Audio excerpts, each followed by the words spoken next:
Good morning. I am Assistant Professor Abhishek Kumar Vishwakarma of Yogadar Satsanga Mahavidyalaya. I am going to take lecture 2 of Android Programming BSc IT Semester 3.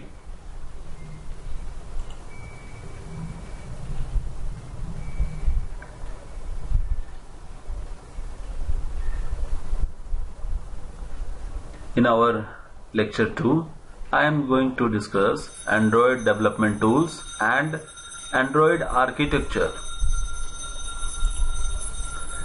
So firstly, what is ADT? ADT is basically a plugin for the Eclipse IDE. तो यहाँ पर समझने की बात है कि Eclipse IDE है क्या? IDE is basically Integrated Development Environment. ये होता क्या है? तो IDE is a software application that provides comprehensive facilities to computer programmers for software development. तो सॉफ्टवेयर डेवलपमेंट के लिए IDE एप्लीकेशन प्रोवाइड कर रहा है, सॉफ्टवेयर एप्लीकेशन है, ये एक फैसिलिटी प्रोवाइड करता है प्रोग्रामर्स को कि वो वहां पर उस सॉफ्टवेयर को यूज करके डेवलपमेंट कर सकते हैं. तो एंड्रॉयड डेवलपमेंट टूल्स क्या है? प्लगइन है किसी IDE का. तो Eclipse IDE के लिए प्लगइन के तौर पे वर्क कर रहा है कौन? Android development tools. That is design to give us a powerful integrated environment in which to build Android applications. तो Eclipse IDE में ADT के हेल्प से हम लोग क्या करेंगे? एंड्रॉयड एप्लीकेशंस को डिजाइन करेंगे, क्रिएट करेंगे. Different types of Android IDEs market में अवेलेबल हैं, like Eclipse, like Android Studio, NetBeans, Titanium, Xamarin, MIT app inventor, PhoneGap and IntelliSense IDEA. तो इस तरह से बहुत सारे हमारे पास में IDE अवेलेबल हैं. साथ में इन ADT IDEs के हेल्प से हम लोग क्या बना रहे हैं? Android application. तो हम लोग कोर्स के अकॉर्डिंग क्या पढ़ेंगे? Eclipse के साथ में. ये हमारा Eclipse है, दिस इज द लोगो, और इसी Eclipse एप्लीकेशन के हेल्प से हम लोग IDE को डिस्कस करेंगे.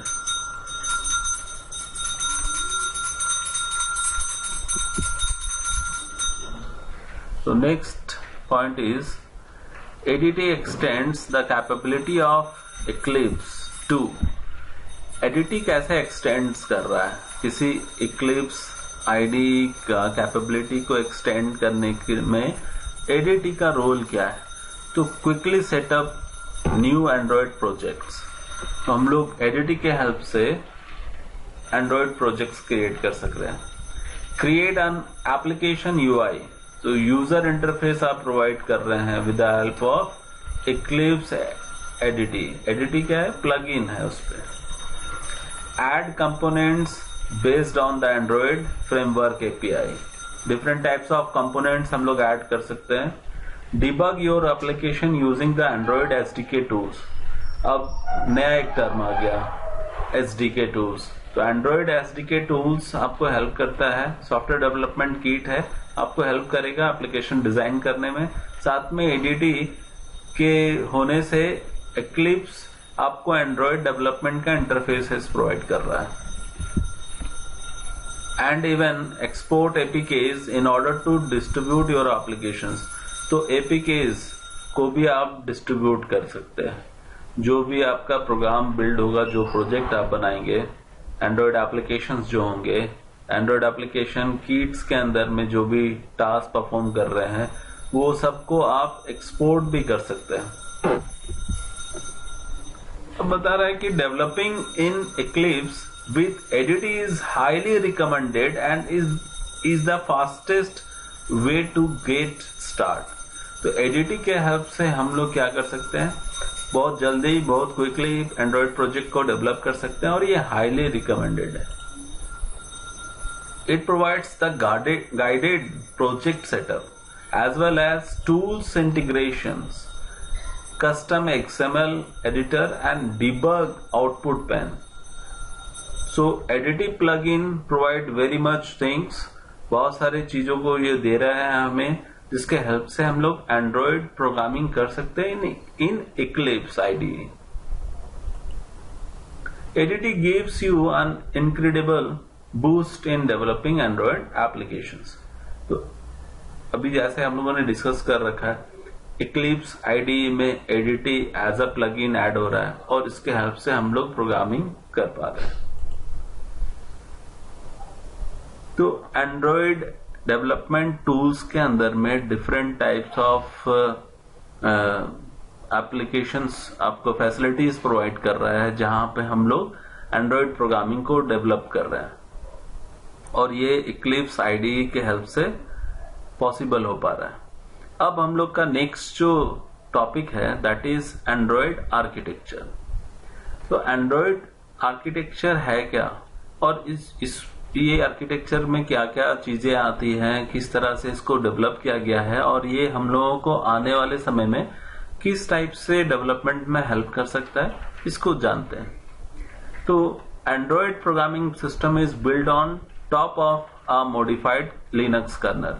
तो लेसन 1 में भी हमने डिस्कस किया था कि लिनक्स कर्नल किस तरह से जुड़ गया है एंड्रॉयड के साथ में, क्यों जुड़ा है, क्योंकि ये ओपन सोर्स है और मॉडिफाइड वर्जन एक ऐड किया गया है इसके बेस में.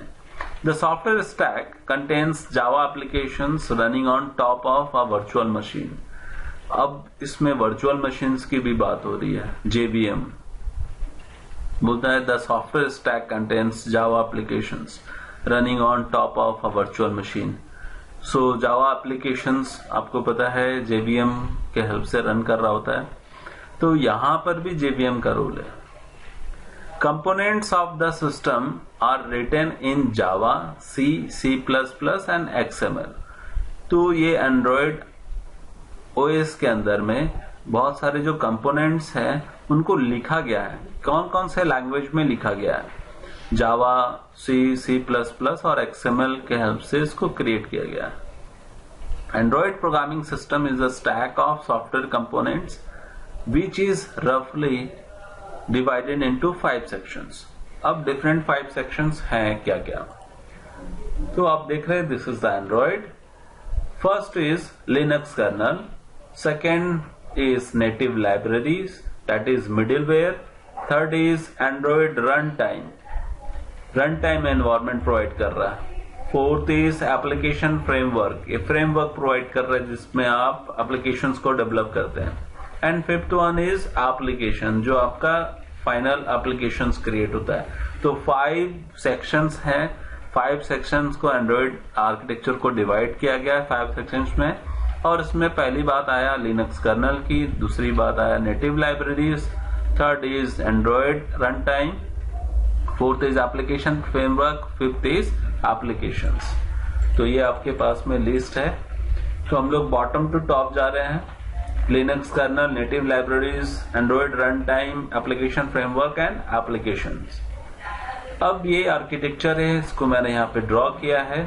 इसमें क्या क्या कंपोनेंट्स हैं, किस टाइप से ये वर्क करता है, इसको हम लोग अब डिस्कस करेंगे. तो आपको पहला पता है क्या है लिनक्स कर्नल. लिनक्स कर्नल में क्या क्या आते हैं, like display driver, keypad driver, camera, wifi driver, flash memory driver, audio driver, binder IPC driver और पावर मैनेजमेंट से. तो इस तरह की चीजें लिनक्स कर्नल के अंदर में. साथ में अपने सेकंड में पढ़ा था लाइब्रेरीज, और लाइब्रेरी के अंदर में क्या क्या है, service manager, OpenGL, SGL, media framework, free type, SSL, SQLite, WebKit, LIBC. तो these are the libraries. Linux kernel में मोस्टली ड्राइवर्स के बारे में बात कर रहे हैं. लाइब्रेरीज में आपको पता है कि आपके एप्लीकेशंस को डिजाइन करने में ये लाइब्रेरीज हेल्प करेंगे. और एंड्रॉयड रन टाइम के अंदर में क्या क्या चीजें हैं, कोर लाइब्रेरीज है और डाल्विक VM है, Dalvik virtual machine. Application framework के अंदर में क्या क्या चीजें आती हैं, like activity manager, windows manager, contact providers, view systems, package manager, telephony manager, resource manager, location manager, notification manager, और फिर टॉप में कौन है, एप्लीकेशन। तो these are the components. Applications के अंदर में क्या क्या आ रही है, होम है, कॉन्टैक्ट्स है, फोन, ब्राउजर्स हैं, जितनी भी सारी चीजें हम लोग यूज करते हैं मोबाइल्स में, वो सारा एप्लीकेशंस के अंदर में। साथ में application framework, libraries, Android run time, Linux kernel, ये सारी चीजें। तो एंड्रॉइड रन टाइम, लाइब्रेरीज और लिनक्स कर्नल, एप्लीकेशन फ्रेमवर्क, ये सब क्या है, ये सब हम लोग आगे इसके बाद में डिस्कस करेंगे one by one.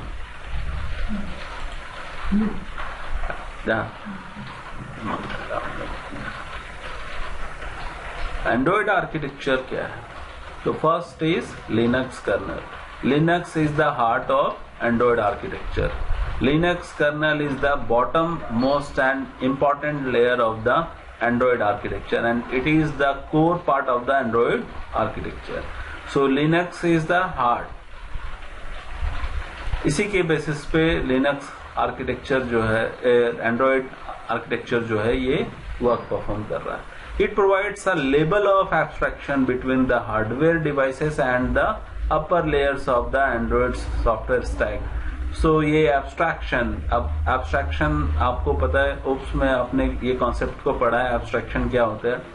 Abstraction basically related with data hiding concept, इसमें डेटास को हाइड करते हैं। तो यहाँ पे भी बता रहा है कि it provides a level of abstraction between hardware devices and the upper layer. तो हार्डवेयर और अपर लेयर के बीच में एब्स्ट्रैक्शन का प्रोसेस को ये परफॉर्म कर रहा है। The Linux kernel is responsible for various device driver such as cameras driver, display driver, Bluetooth driver, keypad driver, memory management, process management, power management. इस तरह से बहुत सारे फैसिलिटीज, बहुत सारे टास्क असाइंड है, बहुत सारी रिस्पॉन्सिबिलिटीज है लिनक्स कर्नल की, जिसके हेल्प से ये एंड्रॉइड परफॉर्म कर रहा है।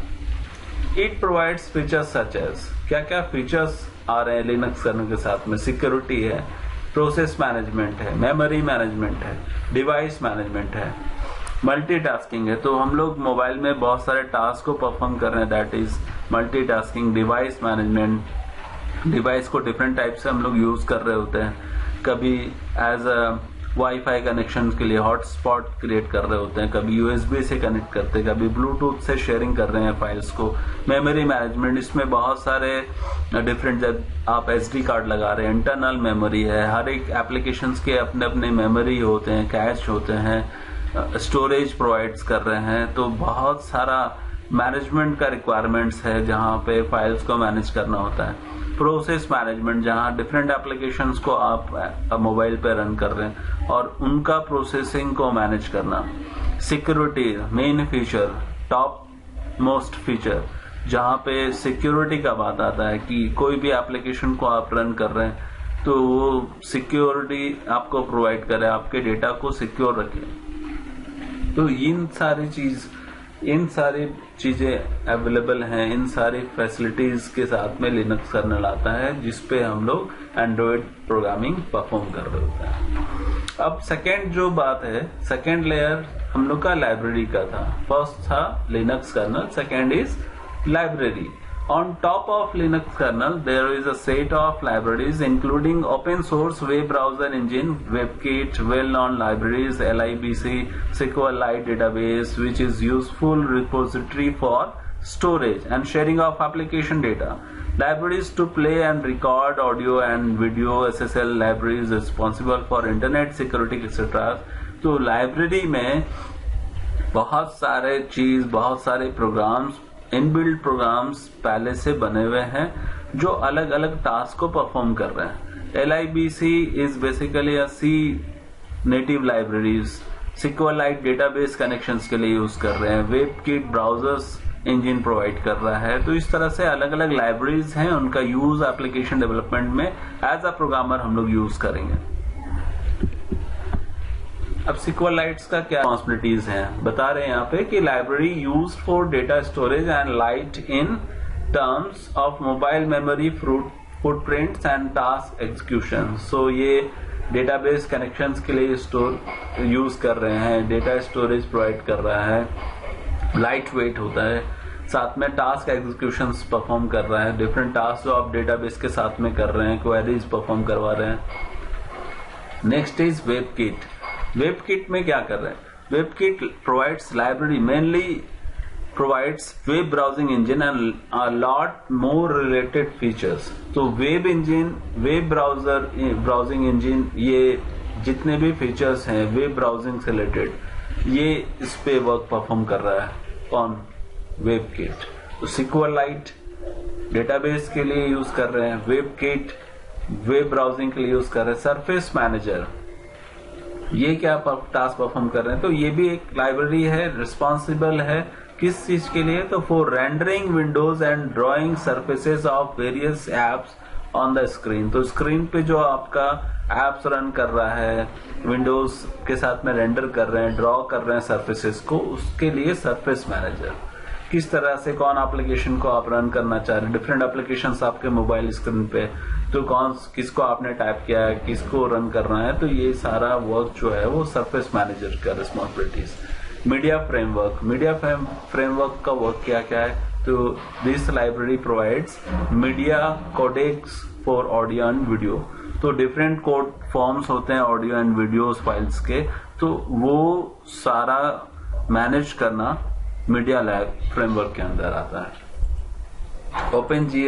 ओपनजीएल क्या है? ओपन ग्राफिक्स लाइब्रेरी है।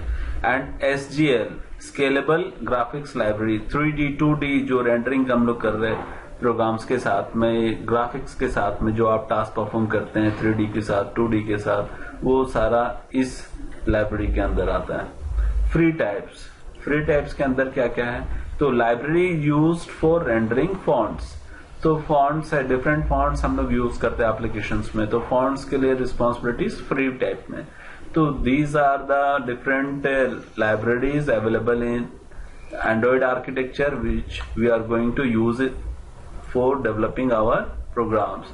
SQLite है, WebKit है, Surface Manager है, Media Framework है, OpenGL and FreeType है। इनफैक्ट आपको लर्न हो जाना चाहिए ये सारी चीजें, लाइब्रेरीज के अंदर क्या क्या आती हैं। तो SQLite, WebKit, surface manager, media framework, OpenGL, free type. SQLite database के लिए रिस्पॉन्सिबल, वेबकिट वेब ब्राउजिंग के लिए, सरफेस मैनेजर जो आप एप्स ऑन ऑफ कर रहे हैं, सरफेस यूज कर रहे हैं डिफरेंट टाइप से, मोबाइल सरफेस, उसके बारे में सरफेस मैनेजर रिस्पॉन्सिबल है। Media framework different types of audio video जो कोड्स हैं उनके लिए मीडिया से रिलेटेड ये है। ओपनजीएल ये आपको 3D 2D ग्राफिक्स पे हेल्प कर रहा है और रेंडरिंग वगैरह पे हेल्प कर रहा है। साथ में फ्री टाइप है जो आपको फॉन्ट्स के लिए फैसिलिटीज प्रोवाइड करता है।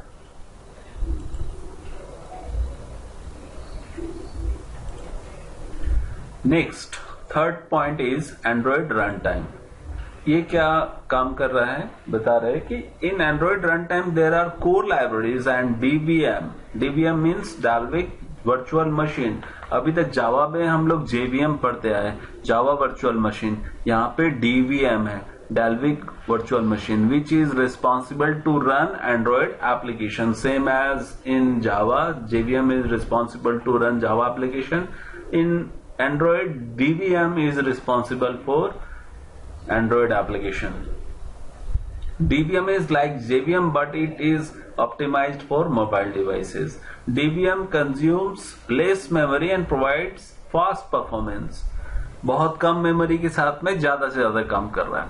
The Dalvik VM makes use of Linux core features like memory management and multi-threading which is intrinsic in the Java language. तो जैसे आप जावा में भी पढ़े थे मल्टी थ्रेडिंग का कॉन्सेप्ट, मेमोरी मैनेजमेंट का कॉन्सेप्ट, तो यहाँ पर भी है डेल्विक वीएम के अंदर में, जहाँ पे लिनक्स को एज अ कोर यूज करके उस डिफरेंट फीचर्स जैसे मेमोरी मैनेजमेंट हो गया, मल्टी थ्रेडिंग हो गया, ये सारी चीजों को यूज किया जा रहा है। The Dalvik VM enables every Android application to run in its own process with its own instance of the Dalvik virtual machine. तो Dalvik enables every Android application। तो जितने भी Android applications है वो अपने अपने प्रोसेस को रन करते हैं, मीन्स डिफरेंटली रन कर रहे होते हैं, अलग प्रोसेस अलग VMs के हेल्प से रन कर रहा होता है, with its own instance of the DVM।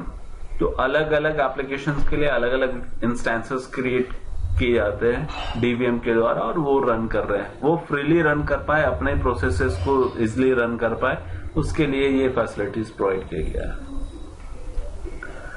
कि डेल्विक, फर्स्ट पॉइंट क्या है, Dalvik is a specialised virtual machine designed specifically for Android and optimized for battery powered mobile devices। तो DVM का जो डेवलपमेंट हुआ है वो किस लिए, वो specially battery powered mobile devices के लिए होता है, with limited memory and CPU. जहां की लिमिटेड मेमोरी है, सीपीयू है, लिमिटेड सीपीयू परफॉर्मेंस हो रहा है, जहां पर आप उसको बहुत ज्यादा एक्सटेंड नहीं कर सकते, बहुत ज्यादा पॉसिबिलिटीज नहीं है, बट उसके साथ में भी डीवीएम कितना अच्छा से एग्जीक्यूशंस कर सकता है आपके एंड्रॉइड प्रोग्राम्स को। Android apps execute on Dalvik VM. Dalvik optimised for efficient executions. तो डेल्विक एंड्रॉइड एप्लीकेशंस को एफिशिएंटली रन कर रहा है, उसको एनवायरनमेंट प्रोवाइड कर रहा है। Dalvik register based VM unlike Oracle's stack based JVM। तो different types of concepts use किया गया है डेल्विक के साथ में, जहां पर JVM से अलग रखते हुए इसको डिफरेंट, कैसे ये एंड्रॉयड कम limited memory, CPU, battery power devices के साथ में ये काम कर पाए। Java.class bytecode translated to Dalvik executable bytecode। तो अब आपको पता है कि जावा में क्या क्रिएट होता है, बाइट कोड, बट डेल्विक में क्या कर रहे हैं, होता है Java.class bytecode translated to। तो डॉट क्लास बाइटकोड को ट्रांसलेट कर दिया गया जाता है किसमें, डेल्विक एग्जीक्यूटेबल बाइटकोड में, that is DEX, which Dalvik interprets. तो डेल्विक VM में अगर काम करना है तो उसको क्या करना होगा, वहां पे क्या चाहिए, डेल्विक एग्जीक्यूटेबल कोड। तो डेल्विक एग्जीक्यूटेबल कोड कब बन रहा है, जब आप java.class, तो java.class को बाइटकोड को ट्रांसलेट किया जा रहा है डेल्विक एग्जीक्यूटेबल बाइटकोड्स में, जिसको कौन समझ रहा है, डेल्विक VM। अब इसको ग्राफिक्स के हेल्प से समझते हैं। तो first is word Java source code dot Java file, उसके बाद second point is Java byte code dot class file पर क्रिएट होता है। Third is word Dalvik executable file dot DEX file. Fourth is Dalvik VM। So this is Android run time environment, जहां की Java source file जो आप Java C compiler के help से byte codes create करते हैं, बाइट कोड्स को translate करते हैं डेक्स में, that is Dalvik executable code में, और फिर डेल्विक VM उसको इंटरप्रेट कर रहा होता है, उसको समझ रहा होता है।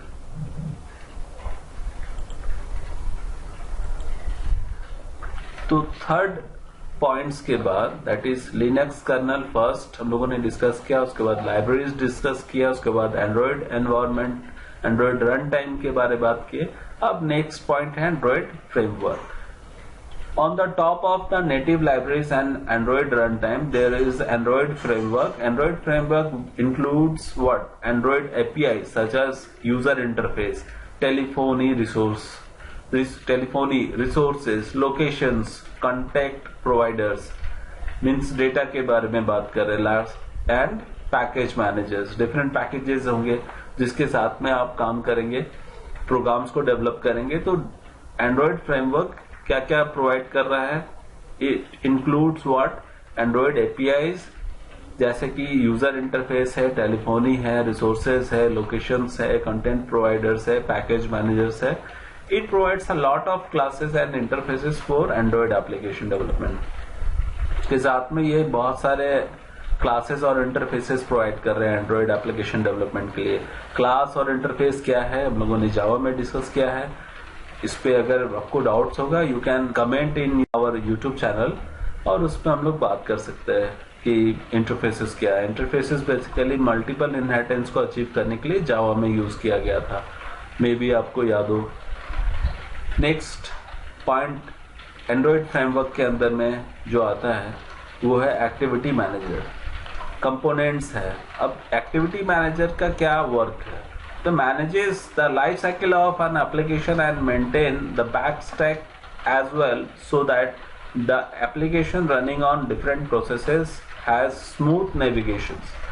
अब ये क्लियर बता रहे हैं कि manages the life cycle of an application, तो किसी एप्लीकेशन का लाइफ साइकिल को ये मैनेज करता है। तो लाइफ साइकिल ऑफ एप्लीकेशन आपको क्लियर होना चाहिए, क्योंकि आप हर एक एप्लीकेशंस का अपना अपना लाइफ साइकिल होता है। लाइक न्यू स्टेज में होते हैं, फिर रेडी क्यू में जाते हैं, फिर उसके बाद उसमें रेडी क्यू में प्रोसेसेस परफॉर्म होने के बाद फिर अगर वो वेटिंग पे जाना है तो वेटिंग पे आते हैं, सस्पेंड होना होता है, सस्पेंड होते हैं, कंप्लीट होना होता है तो स्टॉप करते हैं, एंड होता है एप्लीकेशंस।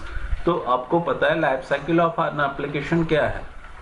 हर एक एप्लीकेशन स्टार्ट होने के बाद में रेडी क्यू में जाने के बाद उसके प्रोसेसेस परफॉर्म होते हैं। तो प्रोसेसेस परफॉर्म होने पे के ड्यूरेशन में अगर उसको अदर रिसोर्सेज का रिक्वायरमेंट होता है, रिसोर्सेज अवेलेबल होते हैं तो प्रोसेस कंप्लीट होगा, अदरवाइज वेटिंग पे जाता है। वेटिंग पे जाने के बाद अगर बहुत ज़्यादा टाइम लगता है, रिसोर्सेज अवेलेबल नहीं होते हैं, जो रिक्वायरमेंट्स है वो फुलफिल नहीं होता है, फिर सस्पेंड होता है। तो इस तरह से लाइफ साइकिल को हम लोगों ने डिस्कस किया है। और लाइफ साइकिल किसी एप्लीकेशंस का मेंटेन मैनेज कौन कर रहा है? Activity manager. और क्या मैनेज कर रहा है, क्या मेंटेन कर रहा है कि एप्लीकेशन कैसे रन कर रहा है, रनिंग ऑन डिफरेंट प्रोसेसेस, हर एक डिफरेंट प्रोसेसेस के साथ रन कर रहा है। लाइक आपका कैमरा डिफरेंट प्रोसेसेस के साथ वर्क कर रहा है, आपका कॉलिंग सिस्टम डिफरेंट प्रोसेस है, व्हाट्सएप में आप कॉलिंग कर रहे हैं, वीडियोस देख कॉलिंग कर रहे हैं, तो एप्लीकेशंस आपका कैमरा वीडियोस कॉलिंग में अटैच हो रहा है। तो डिफरेंट प्रोसेसेस के साथ कैसे एप्लीकेशन रन कर रहा है, हैज़ स्मूथ नेविगेशन। तो आप एक एप्लीकेशन से डिफरेंट एप्लीकेशन पे टर्न करते हैं, एक प्रोसेस से डिफरेंट प्रोसेस पे रन कर रहे हैं, सेम एप्लीकेशन में डिफरेंट प्रोसेसेस परफॉर्म कर रहे होते हैं। तो नेविगेशन कैसे पॉसिबल हो रहा है, ये किसकी जिम्मेवारी है, कौन मैनेज कर रहा है? That is activity manager. Package manager क्या कर रहा है? ये बता रहा है कि keeps track of which application are installed in your device. तो पैकेज मैनेजर ये मैनेज कर रहा है, इन सारी चीजों को देख रहा है कि किस तरह का एप्लीकेशन आपके डिवाइस में इंस्टॉल्ड है। Next is windows manager. Manages windows which are Java programming abstractions on top of lower level surfaces provided by surface manager. So surface manager में हम लोगों ने बात किया था कि सरफेस को कैसे यूज करना है, मोबाइल डिवाइस के सरफेस को कैसे यूज करना है, डिफरेंट एप्लीकेशंस के लिए कैसे वो रन करता है, कैसे हम लोग को टच करना है, सारा एक्टिविटीज को मैनेज कर रहा होता है कौन? Surface manager. So windows manager यहाँ पे क्या कर रहा होता है? Manages windows which are Java programming abstraction on top of lower level surface provided by surface manager. तो सरफेस मैनेजर जो सरफेस प्रोवाइड किया है उसके टॉप में रन कर रहा होता है और ये सारे विंडोज को मैनेज कर रहा है, जो कि किसमें लिखा गया? जावा प्रोग्रामिंग होता है बेसिकली। और ये सरफेस मैनेजर लेवल के ऊपर परफॉर्म कर रहा है task. Telephony manager. Telephony manager क्या मैनेज कर रहा है? Manages the API which is used to build the phone applications. So phone applications के लिए जितना भी एपीआईज है उसको मैनेज कर रहा है। API means application programming interface. उन सारे टेलीफोनिक एप्लीकेशंस को मैनेज करने के लिए टेलीफोनी मैनेजर्स। तो activity manager, package manager, Windows manager, telephony manager and content providers. Content providers क्या कर रहे हैं? Provide feature where one application can share the data with another application like phone number, address। तो आप share जो कर रहे हैं, एक फोन नंबर को व्हाट्सएप से शेयर करके आप डिफरेंट व्हाट्सएप यूजर को सेंड कर रहे हैं, या फिर किसी एप्लीकेशंस का डेटा अदर एप्लीकेशन पे शेयर करते हैं, तो ये पॉसिबिलिटी बन रहा है with the help of content provider. तो डिफरेंट एंड्रॉयड फ्रेमवर्क है जिस पर हम लोग बात कर रहे हैं और इसमें आप डिफरेंट कंपोनेंट्स देख रहे हैं like activity manager, package manager, Windows manager, telephony manager, content provider, view manager. Last one is view manager. View manager का वर्क क्या है? Buttons, edit text, all the building blocks of UI, user interface के जितने भी building blocks है, event dispatching, ये सारा काम व्यू मैनेजर का है। ये देखते हैं कि कौन से बटन को आपने क्लिक कर रखा है, कौन से टेक्स्ट को एडिट कर रहे हैं, किस तरह का इंटरफेस प्रोवाइड किया गया है। तो ये सारा जो टास्क है, ये सारे जो कंपोनेंट्स है, ये सब एंड्रॉयड फ्रेमवर्क के अंदर आते हैं। और ये एंड्रॉयड फ्रेमवर्क कहाँ है? लाइब्रेरीज और एंड्रॉयड रन टाइम के टॉप में। और Android libraries, Android run time के नीचे बॉटम में कौन है? Linux kernel.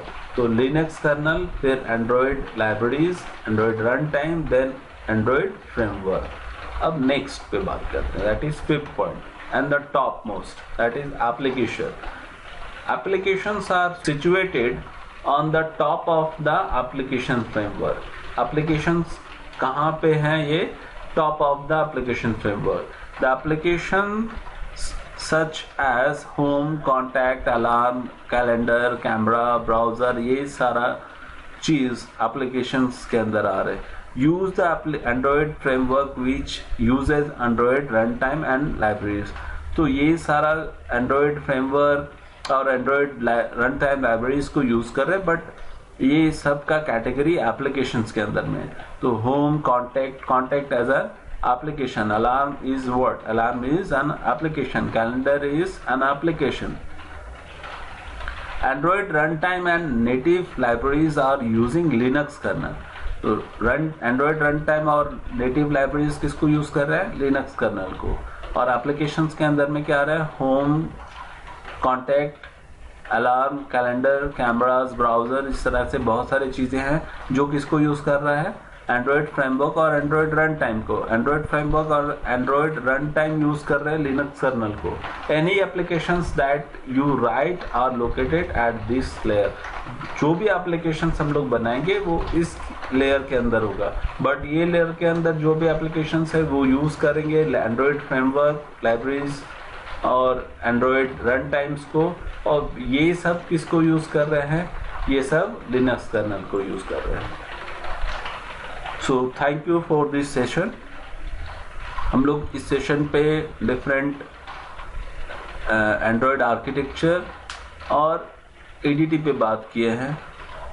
ये दो टॉपिक इंट्रोडक्शन पार्ट के अंदर आ रहा है, और इससे पहले हम लोग हिस्ट्री पे बात किए थे, एंड्रॉयड हिस्ट्री पे बात किए थे, एंड्रॉयड एप्लीकेशन पे बात किए थे, डेवलपमेंट पे बात किए थे। और ये चार चीज़ों को हमने दो सेशन के अंदर में कवर किया है। अब इसमें कोई भी डाउट्स होने से आपको कमेंट में पूछना है, साथ ही इस पे आपको सर्च भी करना है, लाइक LIBC क्या है, डेल्विक VM के बारे में आपको अपना नोट्स क्रिएट करना है। तो ये सारी चीज़ों को आपको ध्यान में रखते हुए इस पे थोड़ा स्टडी करने की रिक्वायरमेंट है, और इस पे स्टडी करेंगे। Thank you so much for watching this.